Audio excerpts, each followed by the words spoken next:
Well, good morning. Before I start, can I just ask for a show of hands? Who here believes that our economic system does need to change radically? And who believes it doesn't, it's basically fine? And who's not quite sure? Okay, so it looks as though I don't really need to give my presentation, but I will anyway. So I'm going to talk about why we need to change our economic system. And in essence, what I'm going to say is extremely simple, that we have to act to change our system because the one we have at the moment isn't working. To the extent that, as Philip said, if we don't change it, by 2050, the world won't be worth living in for most people. And that's a pretty serious claim, which I will try to back up in a minute. Secondly, there are no real obstacles to change.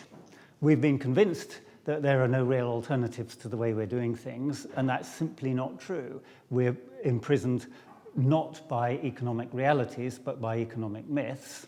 And thirdly, the sorts of things that we need to change to fix it are not that difficult and they're not that radical, so we should just get on and do it. So let me take each of those points in turn. Firstly, I said that we won't reach 2050 with this form of civilization intact, in effect. Now, if you think of the period from the end of the Second World War up to 2050, that splits very neatly into three 35-year blocks. So from 1945 to 1980, that was the Golden Age of Capitalism. You don't hear the phrase very often now, but in England it was, and in the US it was called the Golden Age of Capitalism at the time. In France it was Les Trente Glorieuses. In Germany it was the Wirtschaftswunder. It was a remarkable time. From 1980 to 2015 was the age of market capitalism. And we're just in the early stages of that third age. We don't know what that third age is because we're just in the early stages of it. But so far the signs are a bit ominous. So let's just have a look at those three. First of all, the Golden Age and market capitalism. So these bars compare the performance of the economy on a variety of different measures in those two periods. Of course, the gold bar represents the Golden Age, and the blue bar represents the age of market capitalism. And you can see that on all economic measures except for control of inflation, the Golden Age was a far more successful period. It was more successful in terms of overall economic growth. It was more successful in terms of economic growth per capita, which is what you can think of as the size of the pie. But most particularly, it was much more successful when it came to the experience of ordinary people, median incomes, what the typical person would actually take home, typical household would actually take home. That grew much, much faster in the Golden Age, especially in the States. We've got the data all the way back for the States. You can see it grew about three times faster in the Golden Age than it has done since then. And in terms of unemployment, in the US, unemployment in the age of market capitalism has been double, so you're twice as likely not to have a job in the States as you used to be. In this country, you're 3 times as likely not to have a job as you would have been in the Golden Age. So that's the first two periods. Let's just take a little bit more detailed look at more recent history in the UK. So that orange bar, that's GDP per capita, adjusted for inflation. So that's the size of the pie. And the blue line is real median income. So what you can see is in the period from 97 up to 2010, which was the period when, of course, we had the global financial crisis and the recession that followed it. So it actually wasn't a great period, but nevertheless, we did have growth in both of those two, and very, very roughly, they were both growing together. Since 2010, what we've seen is that the economy has recovered. It's essentially richer now than it's ever been. The pie is bigger than it's ever been, but most people are poorer than they were 10 years ago, actually, and some people are quite a lot poorer than they were 10 years ago. So that's already bad news. And what happens if those trends continue? And remember, an extrapolation is not a forecast, but if you extrapolate, what do you see? Well, today's median earnings are just under 24,000, which isn't actually a lot. It's quite hard to survive on 24,000. If we continue with those trends, post-2010 growth and inequality trends, then that will have fallen to under 20,000. Now, that's quite serious. That means half the population in 2050 would be on less than 20,000 in today's money. That's the kind of world, if we simply extrapolate, that we would be heading forward. But what if we extrapolate on a different set of assumptions? What if we were to say, well, we'll have that lower growth that we've had since 2010, but we'll just fix inequality at today's level. So the pie will grow, and everybody's earnings will grow with it. Well, then it wouldn't fall. It would rise from about 24 to nearly 30,000. That's quite a lot better. What if we went back to those trends, which I said weren't great, but the pre-2010 trends? Then it would rise to 34,000. So actually, perhaps we should be planning for a world where everybody's at least 50% better off by 2050. But that's not where we're heading at the moment. At the moment, we're heading for mass impoverishment. And why is that? Well, essentially, it's because we've been told that there is no alternative. We had to have austerity. Why did we have to have austerity? Because of the dire state of government finances. And as David Cameron said, if there was another way, I would take it. But there is no alternative. And you've probably seen lots of graphs which look a bit like this tiny bit of the graph here, which show that, since this millennium started, we've never had debt at these levels. It's been shooting up. It's out of control. It's deadly. But if you step back from the detail, this is from the Bank of England. They have a data set of 300 years of financial history. This is all available on the website, by the way, if you're interested. Then you see a very different picture. This is 300 years of history. This red line is the average level of debt to GDP over those 300 years. So this ruinously high state of government finances, these debts that, as David Cameron said, when you look at the children you love, do you want to leave them with a legacy of huge debts? Well, those are not huge debts. They're not massively above average. They're not slightly above average. They're not even average. They're still, even today, below average. So why the urgency? Well, it's because, debt is bad. Debt cripples the economy. Well, hang on a minute. Let's look what happened after this. 1820. That's when the Industrial Revolution really took off. One of the most successful periods in our economic history. Debt was far, far higher. It wasn't average then. It was way above average. What about the Golden Age of Capitalism? Well, it started after this. Having high debts is demonstrably not an obstacle to enormous economic success. So why did we have it? Why do we have austerity? Well, part of the reason is that this narrative of unaffordability has proven to be very, very powerful. It resonates with people when people themselves are a little bit short of money and a serious-sounding politician stands up in front of them and says, households around the country are having to tighten their belts, businesses are tightening their belts, it's only fair that government should tighten its belt. It sounds reasonable. And it stops us arguing as well.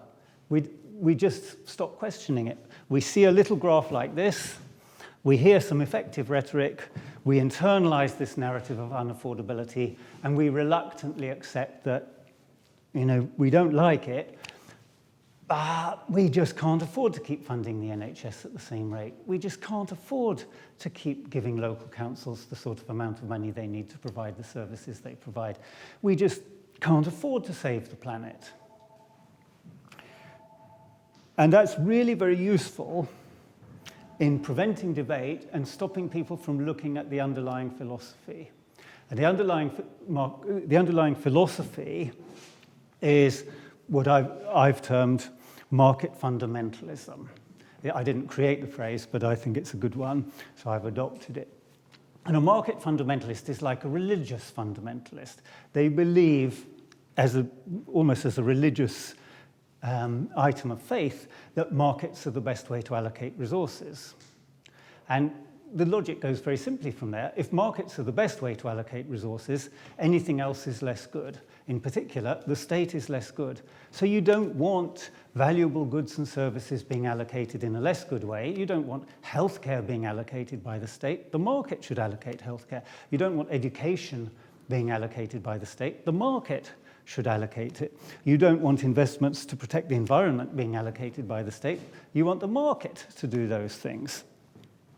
Now, of course, you can see where this is heading. It's heading to a world where many people wouldn't be able to afford healthcare. Nurses, teachers, they wouldn't be able to afford healthcare, schooling for their children. But in the market fundamentalist philosophy, that's their fault. And the reason they can't afford it is because they're actually not adding enough value to society. If they had become a banker or they'd set up an internet unicorn, then they would be able to afford it. So their problem is that they have too little merit. Now, because that sounds so unpalatable, two things may be happening. One of them is you think, well, I think Mark's gone a bit mad here, and nobody really thinks like this. Now, I can assure you, shocking though it is, there are a lot of people who really think like that. And if you read chapter 4 of my book, 99%, you'll see in their own words exactly what they think. And what you'll see is that what I've just given you is an accurate description of a very extreme position. So it really is real. In fact, on the website, you can see quotes from some of these extreme people. And they normally, because it's unpalatable, they normally don't set it out very clearly. There are only two recent books that I'm aware of. I'm sure there are others, but there are only two that I'm aware of where they really have laid it out with startling clarity.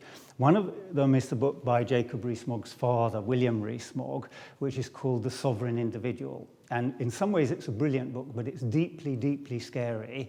It's a recipe for creating a market fundamentalist world and getting rid of mass democracy, which is a big obstacle to creating that market fundamentalist world. So that's one book, which is, if you want to read it, really quite an eye-opener. And the other one that I am aware of is a book by an American economist called Tyler Cohen. His book's called Average is Over. And the thesis of that really is that if you're an average sort of person and you're hoping that you should be able to have an average sort of life, you can forget it. Average is over. You're either going to be rich or you're going to be poor. Average is over. Pretty dismal stuff. Most of them don't say that. And that's a problem if you're a market fundamentalist, because you have political objectives, but you don't really want to lay them out clearly. So what can you do? How can you become politically powerful? Well, whether by accident or by design, something from their point of view brilliant happened, which was the creation of what I call the Hydra. Now, you remember in Greek mythology, the Hydra was a mythical beast, a many-headed serpent. Each of those heads was deadly. Its venom was deadly, but even its breath actually would kill you. And Hercules was given the task of trying to kill the Hydra. Well, this is what the modern-day Hydra looks like. The heads of the Hydra are things like the climate emergency, the low growth that we've seen since austerity was implemented, homelessness, mass impoverishment, of course, my particular area of interest, rising rates of stress and mental illness, struggling NHS, etc., and many more heads that won't actually fit onto this slide. Those are the heads, and the body consists of this policy of austerity, which we don't question because we know there's no alternative, except that, as I showed, there is an alternative. This is a choice. But the really clever bit about it is that the austerity and the underlying philosophy of market fundamentalism are protected by these economic myths. And while we believe those myths, we reluctantly accept that we're not going to be questioning this, and we allow ourselves to be distracted by the heads. And since, just like the mythological Hydra, each of those heads genuinely is deadly, they attract an enormous amount of time and resource, and a lot of well-meaning people spend their time fighting individual heads But they don't even see these economic myths. They act like some kind of invisibility cloak that hides the body of the Hydra. So from the point of view of a market fundamentalist, this has been brilliant. And this has enabled them to impose these policies, which are, little by little, nudging us towards that world that they want to see created. But now, if we're aware of the central role of economic myths, suddenly this becomes something that we can deal with. And that brings me on to my third point, which is that actually what we need to do isn't really that difficult. It isn't really that radical. It's 5 fairly simple steps. So the first step is a democratic reset. We haven't got a written constitution in this country. And actually, in the last few months, I have become more worried than I have ever been about that fact. It's really hard to know what are the limits. What can the government get away with? What can it not get away with? How far is it prepared to defy the law? How far is it prepared to pack the courts with people who will change the law or change the interpretation of the law? In particular, there's nothing in British law that says a government can't enact a policy that it knows will be bad for 99% of the population. That can't be right. That's not a ridiculous request. Let's make it illegal to have legislation which is bad for 99% of the population. That's not a radical request. That's something that's maybe so obvious that it should go without saying. But unfortunately, you've seen the numbers that say it's not just that it goes without saying, it's also been going without doing. So we do need that constitutional reform. The second one also, it sounds that it's so obvious it shouldn't need to be said. Let's base policy on facts. Well, it does need to be said because we've been basing policy on myths. When I was researching for the book, I came across dozens and dozens of things that I thought I knew. And when I tried to dig in to find the underlying numbers, I found they're just simply not true. There are so many economic myths, so many things we think we know. The state of government finances is just one of 100, and I've probably tackled 20 or so in the book. Economic myths have been driving an awful lot of policy for the last 40 years in the States, and to a lesser extent here as well. Once you've got those two tackled, then you can actually start to think about, well, what policies would fix things? Now, as I'm sure you all know, policy making is complicated, but at its simplest, there are only 4 types of policy.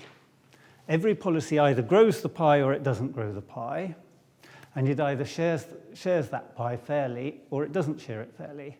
So you could have a policy which is what I call a captured growth policy, which does grow the pie, but it doesn't share it fairly. The benefits go disproportionately to a small minority of the population. You could have a shared growth policy, which both grows the pie and shares it fairly, so everybody benefits from it. You could have a vulture policy, which doesn't grow the pie, and yet it manages to enrich a tiny minority. So a hard Brexit would be that. We know that there are some hedge funds who will make billions if we have a no-deal Brexit, but most people will be a lot worse off with a no-deal Brexit. That's the vulture policy. And there are balancing policies which don't grow the pie, but you might need them if you have one of these captured growth policies. Very aggressive automation would be a captured growth policy. It'll make some people extremely rich, but it will cost a lot of other people their jobs. You might need, nevertheless, automation might be the right thing to do, as long as you have a balancing policy, and then the two together become like a shared growth policy. But if you just do this, it doesn't make sense for most people. So you've only got those 4 types of policy, and that framework enables a politician, not without work, because policy making remains complicated, but it enables them to look at the portfolio of policies and say, well, what does my manifesto look like? Is my manifesto dominated by shared growth policies, or is it dominated by vulture policies? Actually, there shouldn't be any vulture policies in my manifesto. But if I've got some captured growth policies, I need to be making sure I'm balancing them. And I need enough up here, which are the shared growth policies. So actually, if you have the fact-based approach and you have this democratic reset, you can start to formulate policy for abundance and solidarity, for growing the pie faster and sharing it more fairly. And a big part of that is investing wisely in the future. So those are the shared growth policies. A lot of environmental investments would fit into that category. If the government spent 100 billion over the next few years insulating properly every house in the country, that would be a shared growth policy. If it spent a few billion on R&D for electrification infrastructure for cars, electric cars, etc., that would be a shared growth policy. How am I doing for time? I don't have a buzzer, but if I did have a buzzer, I might be thinking of pressing it. Okay, in that case, you get the point. Invest wisely in the future. Finally, ensure clean, competitive markets. To too great an extent, the profit motive encourages businesses to do the wrong things. Where they can externalize their costs, they get us to pay for the fact that they're not paying their staff a living wage. We have to pick up the cost of the damage they do to the environment, etc. If you fix that, actually the profit motive becomes an enormously powerful force for good, which at the moment it isn't. It's a kind of mixed force. It's not uniformly bad, but it's not uniformly good.